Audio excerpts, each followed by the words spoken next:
Всего одна ягодка этого растения покрывает суточную детскую норму витамина С. Если перечислять все болезни, которые лечат калиной, пришлось бы коснуться почти всех органов человека. Если круглый год есть по чайной ложке ягод калины с медом каждый вечер, это предотвратит от проблем с давлением и будет отличной профилактикой болезней желудка и опухолей. Сушеная калина хорошо сохраняет витамин С, поэтому ее можно не только заморозить, но и засушить. В калине витамина С больше, чем в лимоне.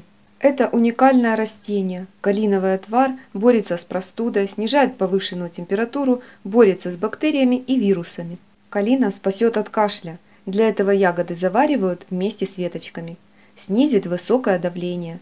По количеству железа она стоит в одном ряду с шиповником и черникой. Калина содержит такое полезное вещество, как пектин. Как известно, пектин регулирует внутриклеточное дыхание, выводит радионуклиды. Пектин повышает стойкость организма к аллергиям. Калина – это не только полезное, но и вкусное лакомство, которое благотворно влияет на состояние кожи.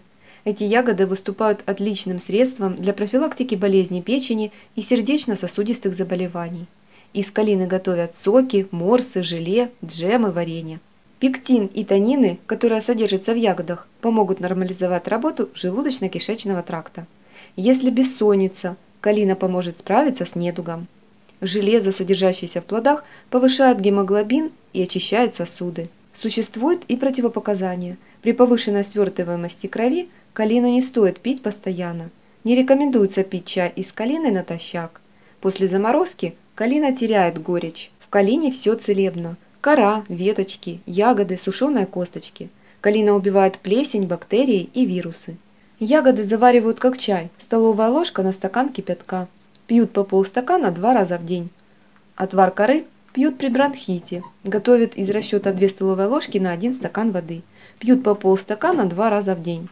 Калина лечит язвенную болезнь, гастриты, но при высокой кислотности она может навредить.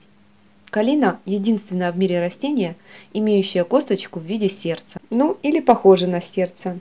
Косточки калины являются природным антиоксидантом. Друзья, делитесь своими рецептами в комментариях, что вы готовите из калины, как вы ее храните. Будет интересно почитать. Ну а на сегодня все. До новых встреч. Всем пока.